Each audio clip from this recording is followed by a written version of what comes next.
Hello दोस्तों, कैसे आप सब। उम्मीद करता हूँ खैरियत से होंगे। मैं एम अली आप सभी का Haidari study point YouTube channel पे खैर मकदम करता हूँ। जैसा कि आप जानते हैं कि यूजीसी नेट जून सन 2024 के लिए एप्लीकेशन फॉर्म भरने शुरू हो गए हैं और इसकी आखिरी तारीख 10 मई सन 2024 है।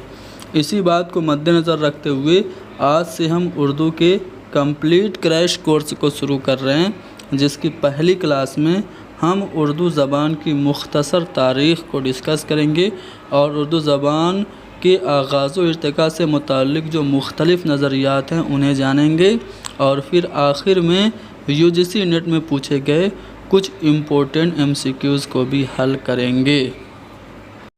तो चलिए शुरू करते हैं। उर्दू किस ज़बान का लफ्ज़ है, ये पूछा जा रहा है। तो उर्दू तुर्की ज़बान का लफ्ज़ है। अब इसके मानी क्या हैं? तो इसके मानी लश्कर या फ़ौज के हैं। कहा जाता है कि मुग़लों की फ़ौज में उर्दू ज़बान जो है वो वजूद में आई। उसमें फ़ौज में बहुत सारे संस्कृत बोलने वाले, तुर्की बोलने वाले, अरबी और फ़ारसी बोलने वाले सिपाही थे जो आपस में मिक्स हुए तो एक नई ज़बान वजूद में आई, जिसको शुरुआत में कई नामों से पुकारा गया। इसे हिंदी कहा गया, हिंदवी कहा गया, हिंदुस्तानी कहा गया, ज़बान देहलवी कहा गया, गुजरी और दक्कनी के नाम से पुकारा गया। इसे उर्दू मुअल्ला कहा गया और रेख्ता के नाम से भी उर्दू को पुकारा गया। तो उर्दू के ये मुख्तलिफ नाम हैं जो आपसे पूछे जाते हैं, लेकिन मुसहफ़ी ने इसे सिर्फ उर्दू ज़बान कहकर पुकारा और आज तक इसका नाम उर्दू ही है जो आमतौर से इस्तेमाल होता है। अब ये उर्दू जो ज़बान है, ये ज़बानों के किस ख़ानदान से इसका ताल्लुक़ है? तो हिंद यूरोपीय ख़ानदान से उर्दू और हिंदी दोनों निकली हैं, जिसे हम दो सगी बहनों के नाम से जानते हैं ना, उर्दू और हिंदी। ये दोनों हिंद यूरोपीय ख़ानदान से निकली है। हिंदुस्तान में आकर ये ख़ानदान हिंद यूरोपीय जो था वो अपने इर्तिकाई दौर में हिंद ईरानी से गुज़रकर हिंद आर्याई शक्ल अख्तियार करता है और इसी से हमारी उर्दू ज़बान का ताल्लुक़ है। यानी कि आपसे पूछे कि उर्दू ज़बान का ताल्लुक़ ज़बानों के किस ख़ानदान से है, तो हिंद यूरोपीय ज़बानों के ख़ानदान या फिर हिंद आर्याई ज़बानों से हमारी उर्दू का ताल्लुक़ है। अब ये जो आर्या थे ये कहाँ से आए थे? तो इसके मुताल्लिक़ बहुत सारे अलग अलग नज़रियात हैं। कुछ लोगों का मानना यह है कि ये वस्ती एशिया से आए थे, यानी मध्य एशिया से आए थे। हिंदुस्तान में वैसे तो बहुत सारी ज़बानों के ख़ानदान हैं, जैसे हमारी उर्दू और हिंदी हिंद यूरोपीय से निकली। एक और ज़बानों का ख़ानदान बहुत मशहूर है जिससे बहुत सी अहम ज़बानों का सिलसिला मिलता है, वो है द्राविड़ी ज़बानों का ख़ानदान। ये जो द्राविड़ी ज़बानों का ख़ानदान है, इससे जनूबी हिंदुस्तान यानी कि साउथ इंडिया की जो ज़बानें हैं वो निकली हैं, जैसे कि तमिल, तेलुगु, कन्नड़ और मलयालम। माहिरीन लिसानियात जो हैं वो हिंद आर्याई ज़बानों को 3 दौर में तकसीम करते हैं।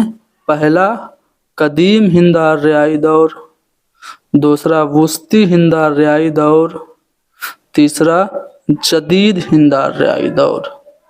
तो ये 3 अदवार में हमारी हिंद आर्याई ज़बानों को माहिरीन लिसानियात ने तकसीम किया है। अब तीनों दौर को बारी बारी से पढ़ लेते हैं। पहला दौर कब से कब तक है? तो कदीम हिंद आर्याई दौर जो है ये 1500 कब्ल मसीह से 500 कब्ल मसीह तक माना जाता है।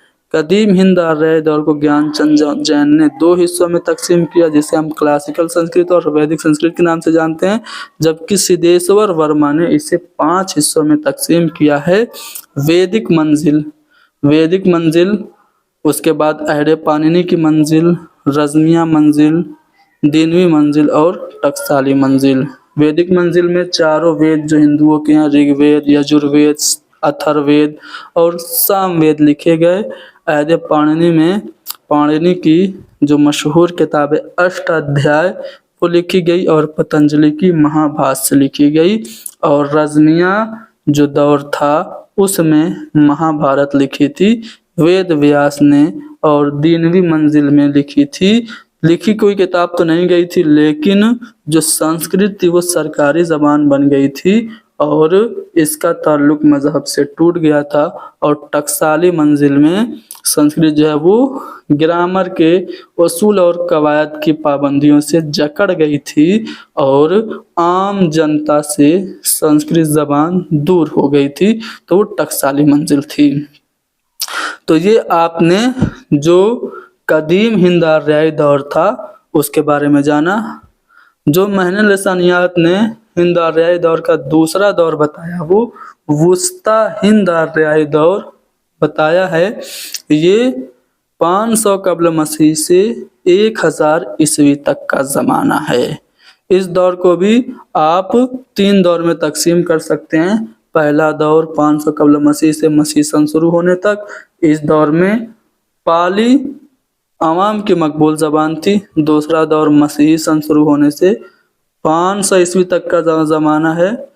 इसी ज़माने में प्राकृत जो ज़बानें थीं वो शुरू हुई थी। प्राकृत ज़बानों से काफ़ी सवाल पूछे जाते हैं। प्राकृत के मानी क्या हैं, तो फितरी ज़बान इसका मानी है। और प्राकृत की अदबी शक्ल को किस नाम से जाना जाता है, याद रखिएगा, पाली के नाम से जाना जाता है। और पाली के सबसे कदीम नमूने आपको बुद्ध और जैनियों की मजहबी किताबों में और अशोक की लाटों में देखने को मिलते हैं।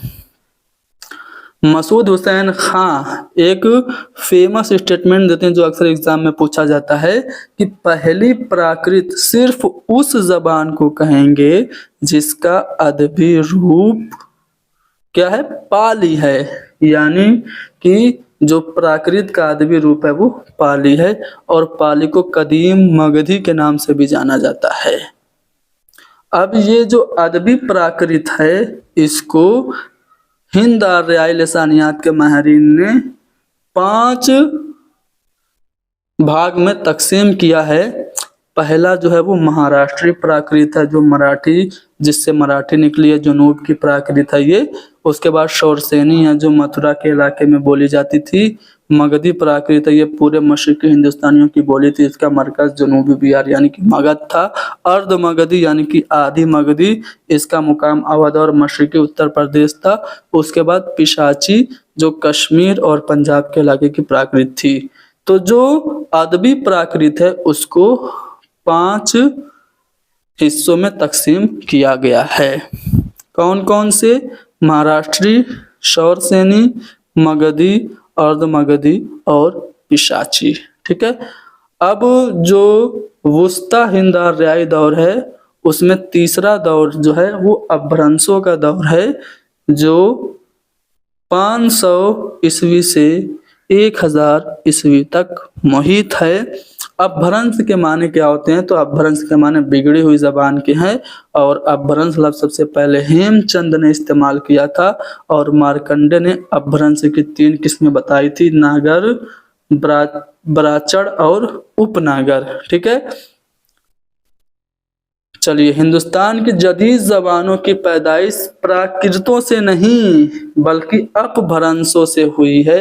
ये फेमस स्टेटमेंट है, किसका है आप लोगों को कमेंट में बताना है। इसका सिलसिला जो है वो 5 अपभ्रंशों से मिलता है। कौन कौन से, तो शौरसेनी अपभ्रंश, मगधी अपभ्रंश, अर्ध मगधी, महाराष्ट्री और ब्राचड़ और कैकई अपभ्रंश। तो ये 5 अपभ्रंशों से हिंदुस्तान की जदीद ज़बानों का सिलसिला मिलता है। और जो हमारी ज़बान है उर्दू, वो कौन सी अपभ्रंश से निकली है, तो वो शौरसेनी अपभ्रंश से निकली है। जो शौरसेनी है ना, ये 5 अपभ्रंशों में सबसे मुमताज़ हैसियत रखती है। और शौरसेनी अपभ्रंश कहाँ बोली जाती थी, तो मथुरा के इलाके में। और इसमें 4 बोलियां शामिल थीं। खड़ी बोली जिसे हम हिंदुस्तानी के नाम से भी जानते हैं, खड़ी बोली से ही उर्दू और हिंदी निकली थी। ठीक है। इसके अलावा राजस्थानी, पंजाबी और गुजराती। ठीक है, ये शौरसेनी अपभ्रंश की 4 बोलियां थीं। अब जो माहिरीन लिसानियात ने हिंद आर्याई दौर का तीसरा दौर बताया है वो जदीद हिंद आर्याई दौर है, जो कि 1000 ईस्वी से अब तक का ज़माना माना जाता है। जदीद हिंद आर्याई दौर में जो मगरबी हिंदी और उसकी बोलियां हैं ये इम्पोर्टेंट हैं, इससे काफ़ी सवाल पूछा जाता है। तो ग्रियर्सन के मुताबिक जो मगरबी हिंदी है इसकी 5 अहम बोलियां हैं। कौन कौन सी? खड़ी बोली, जिसे हिंदुस्तानी के नाम से भी जाना जाता है। ठीक है, उसके बाद हरियाणवी, जिसे हम जाटो या बांगड़ू के नाम से जानते हैं। फिर ब्रजभाषा, कन्नौजी और बुंदेली। ये 5 मगरबी हिंदी की बोलियां हैं। ठीक है, खड़ी बोली, हरियाणवी, ब्रजभाषा, कन्नौजी और बुंदेली। ये जो मगरबी हिंदी की 5 बोलियां हैं इनको भी 2 ग्रोहों में तकसीम किया गया है। पहला जो है वो ऊ को तरजीह देने वाली बोलियां, जिनमें ब्रजभाषा है, बुंदेली और कन्नौजी है। और दूसरा जो ग्रोह है वो अ की शक्ल रखने वाली बोलियां, जैसे खड़ी बोली और हरियाणवी। तो ब्रजभाषा, कन्नौजी और बुंदेली में ऊ की आवाज़ ज़्यादा आती है, जबकि अ की आवाज़ ज़्यादा रहती है खड़ी बोली और हरियाणवी में। ठीक है ना। अब चलिए हम आते हैं उर्दू की इब्तिदा से मुतल्लिक जो मुख्तलिफ नज़रियात हैं उन्हें देख लेते हैं। आप सभी लोग मोहम्मद हुसैन आज़ाद का नज़रिया जानते ही हैं। उन्होंने अपनी किताब आब हयात में लिखा कि उर्दू जो है वो ब्रज भाषा से निकली। ठीक है, और इनका जो नज़रिया है इसकी तायीद किसने किसने की, यानी कि उर्दू ब्रज भाषा से निकली ये नज़रिया और कौन कौन का है, किनका है? तो मीर अमन ने भी कहा कि उर्दू ब्रज भाषा से निकली है। सर सैयद अहमद ख़ान, इमाम बख्श नासिक, सैयद शमसुल्लाह कादरी और रुडोल्फ हेवनले ने भी ब्रज भाषा को ही उर्दू की असल करार दी। मीर अमन लिखते हैं कि उर्दू जो है वो अकबर के ज़माने में पैदा हुई और शाहजहां के ज़माने में इसने फ़रोग पाया। महमूद शिरानी का नज़रिया बहुत ज़्यादा पूछा जाता है। इन्होंने एक किताब लिखी जिसका नाम था पंजाब में उर्दू। उसमें उन्होंने ये ख्याल जाहिर किया कि उर्दू की दाग बेल पंजाब के इलाके में पड़ी। ठीक है, इस नज़रिया को मीर शेर अली अफसोस, जॉर्ज ग्रियर्सन और ग्राहम बेली वगैरह ने भी कबूल किया। उसके बाद डॉक्टर सुहेल बुखारी का नज़रिया देखिए, ये कहते हैं कि उर्दू की जाए पैदाइश उड़ीसा है। शौकत सब्ज़वानी ने दुआबे, गंगोजबन और हरियाणा को उर्दू का मस्कन करार दिया है।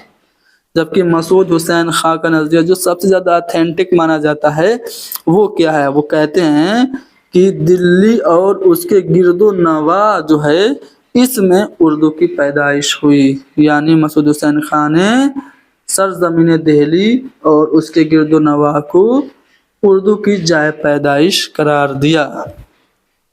सैयद सुलेमान नदवी ने उर्दू ज़बान के आगाज़ का सेहरा सिंध के सर बांधा। उन्होंने एक किताब लिखी नकूश सुलेमानी, जिसमें उन्होंने लिखा कि मुसलमान सबसे पहले सिंध में पहुँचे तो इसलिए करीने क़यास यही है कि जिसको आज हम उर्दू कहते हैं ना, इसका हेवला इसी सिंध में तैयार हुआ होगा। तो सिंध में उर्दू पैदा हुई ये नज़रिया सैयद सुलेमान नदवी का है। मोहिउद्दीन कादी ज़ोर का नज़रिया यह है कि उर्दू पर हरियाणवी के असरात ज़्यादा हैं। अख्तर ओरैनवी ने उर्दू के मगधी से निकलने की बात कही। नसीरुद्दीन हाशमी के मुताबिक उर्दू दक्कन में पैदा हुई। ज्ञानचंद जैन ने खड़ी बोली को उर्दू की असल करार दी।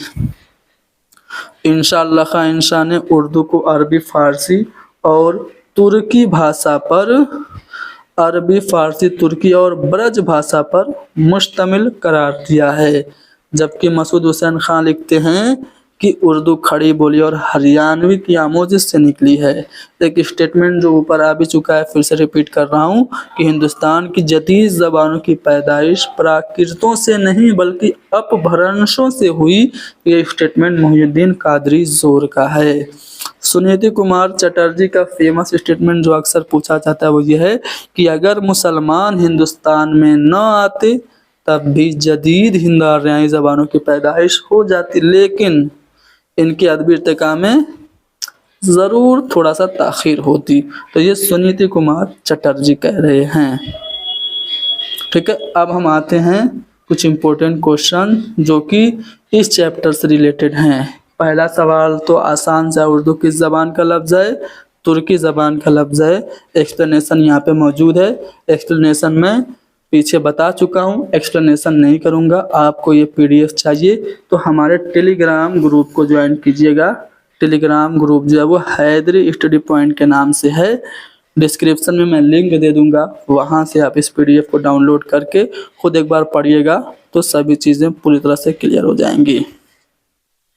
उसके बाद दूसरा सवाल है कि वह हिंद आर्याई जो उर्दू और हिंदी की असल है ज़बानों के किस ख़ानदान की शाख है?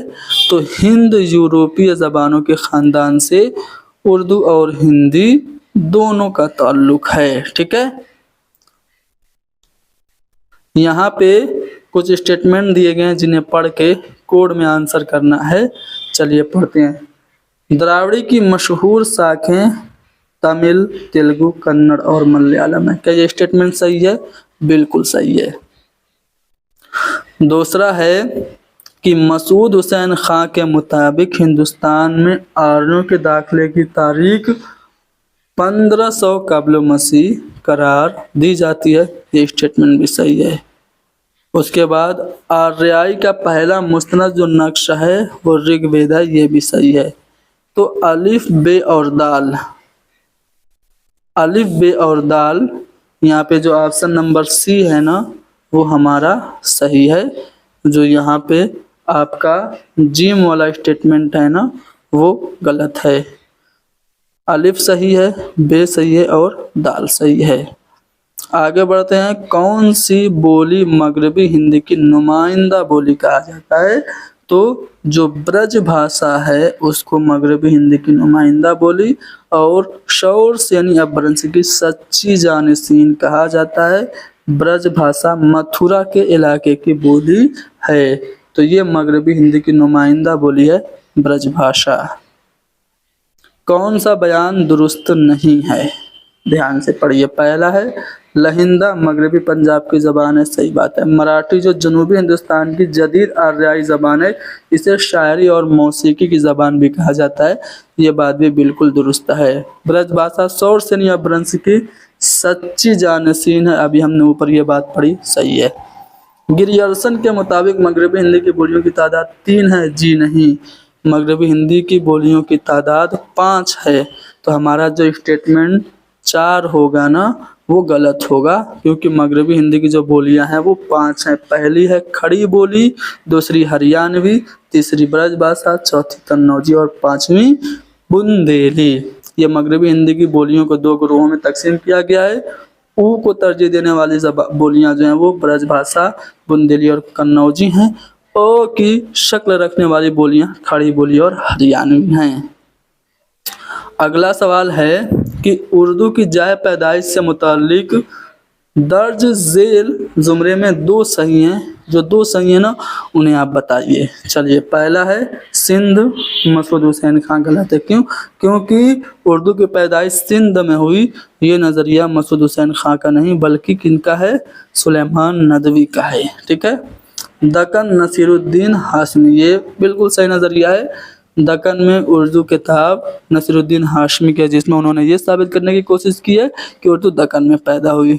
दिल्ली महमूद शिरानी, जी नहीं, महमूद शिरानी का नज़रिया ये है कि पंजाब में उर्दू पैदा हुई। उड़ीसा सुहेल बुखारी, नज़रिया सही है। सुहेल बुखारी उर्दू की जाए पैदाइश उड़ीसा करार देते हैं। तो यहाँ पे आपका बे और दाल जो जुमरा है वो सही है। बे और दाल ऑप्शन बी है, यानी कि आपका जवाब ऑप्शन बी करेक्ट होगा। एक्सप्लेनेशन यहाँ पे आपको मिल जाएगा। PDF हमारे टेलीग्राम से डाउनलोड करके खुद से एक बार पढ़िएगा। कौन सा बयान दुरुस्त है? पहला है कि सैयद सुलेमान नदवी ने उर्दू का सर चश्मा ब्रज भाषा को करार दिया। क्या ये सही है?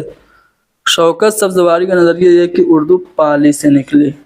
तो शौकत सब्ज़वारी का जो नज़रिया वो आपने अभी पढ़ा था, वो कहते हैं कि दुआबे गंगो जमन में उर्दू पैदा हुई और ये पाली ज़बान से ये निकली है। यानी कि हम कह सकते हैं कि यहाँ पे जो ऑप्शन नंबर 2 है ना, या बी वाला जो है ये सही है। लेकिन यहाँ पे ये कोड वाला क्वेश्चन है, इसमें 2 से ज़्यादा ऑप्शन सही हैं। ठीक है, तो बी सही है। सुनीति कुमार चटर्जी का मानना है कि अगर मुसलमान हिंदुस्तान आते तब भी जदीद हिंद आर्याई ज़बानों की पैदाइश हो जाती, लेकिन अदबी आगाज़ इर्तिक़ा में ताख़ीर होती। ये बात भी सही है। ठीक है, मसूद हुसैन खान ने तस्लीम किया कि उर्दू खड़ी बोली और हरियाणवी की आमेजिश है। ये भी सही है। तो यहाँ पे सुलेमान नदवी ने उर्दू का सर चश्मा ब्रज भाषा को करार नहीं दिया, बल्कि सुलेमान नदवी के मुताबिक उर्दू सिंध में पैदा हुई। तो अलिफ वाला स्टेटमेंट गलत है। बाकी बे जीम और दाल ये तीनों स्टेटमेंट सही हैं। तो बे जीम और दाल आपको दिखेगा कौन सा वाले ऑप्शन में? बे जीम और दाल आपके यहाँ दिखेगा, यानी कि ऑप्शन सी में दिखेगा। ये वाला ए है, ये बी है, तो ये वाला सी हो जाएगा, बेजीम और दाल, यानी कि ऑप्शन सी हमारा सही है। कश्मीर और पंजाब के इलाके की प्राकृत का क्या नाम? तो उसे हम पिशाची कहते हैं। ठीक है, ये कश्मीर और पंजाब के इलाके की प्राकृतिक किस्मों के ज़माने में इस प्राकृत को काफ़ी ज़्यादा मकबूलियत मिली। क्वेश्चन नंबर 8, हिंदुस्तान की जदीद ज़बानों की पैदाइश प्राकृतों से नहीं अपभ्रंशों से हुई। ये स्टेटमेंट किसका है? तो जैसा कि आप देख पा रहे हैं, मुकद्दमे तारीख़ ज़बान उर्दू से ये स्टेटमेंट लिया गया है। और ये किताब किसकी है? तो डॉक्टर मसूद हुसैन खां की है। यानी ये स्टेटमेंट भी डॉक्टर मसूद हुसैन खां का होगा कि हिंदुस्तान की जदीद ज़बानों की पैदाइश प्राकृतों से नहीं बल्कि अपभ्रंशों से हुई है। उसके बाद क्वेश्चन नंबर 9, मुसलमान सबसे पहले सिंध में पहुँचे, इसलिए करीने क्यास यही है कि हम आज उर्दू जिसे कहते हैं उसका हैवला इसी वादी सिंध में तैयार हुआ। ये नज़रिया किस किताब से माखूज़ है? तो ये जो नज़रिया है आप सभी लोग जानते हैं सैयद सुलेमान नदवी का है। सैयद सुलेमान नदवी की किताब इसमें से नुकूस सुलेमानी है। ठीक है, हिंदुस्तानी लसानियात का खाका तो एहतशाम हुसैन की है। उर्दू ज़बान की तारीख तो खलील की है, मिर्ज़ा खलील बेग की। और सिंध में उर्दू ये किताब कोई है ही नहीं, कंफ्यूज करने के लिए ऑप्शन दिया गया था। तो यहाँ पे नुकूस सुलेमानी आपका सही जवाब होगा। ठीक है ना, चलो एक और सवाल देख लेते हैं, कौन सा जुमरा सही है? सवाल समझ में आ रहा है? मगरबी हिंदी की बोलियों से मुताल्लिक इसमें कौन सा जुमरा सही है? तो मगरबी हिंदी की बोली है ब्रज भाषा, बुंदेली है, कन्नौजी है। ठीक है, खड़ी बोली तो है गुजराती और मराठी नहीं है, हरियाणवी तो है, पंजाबी और सिंधी नहीं है, ब्रज भाषा तो है, आसामी और बंगाली नहीं है। तो इसलिए हमारा जो स्टेटमेंट ए होगा ना, जो जुमरा ए होगा ना, वो हमारा दुरुस्त होगा। कि अकबर के ज़माने में बैरूनी मुसलमानों और मुकामी हिंदुओं की ज़बान के मेल जोल से उर्दू बनी। ये जो नज़रिया उर्दू के आगाज़ व इर्तिक़ा से मुताल्लिक़ है, किसका है? तो ये मीर अम्मन का है। बाकी ऑप्शन भी डिस्कस कर लेते हैं। देखो, महमूद शिरानी का नज़रिया उर्दू के बारे में क्या है? ये कहते हैं, एक किताब इन्होंने लिखी थी पंजाब में उर्दू, और उसमें उन्होंने ये साबित करने की कोशिश की कि उर्दू की पैदाइश पंजाब में हुई। मोहम्मद हुसैन आज़ाद ने आब हयात में लिखा कि उर्दू ब्रज भाषा से निकली।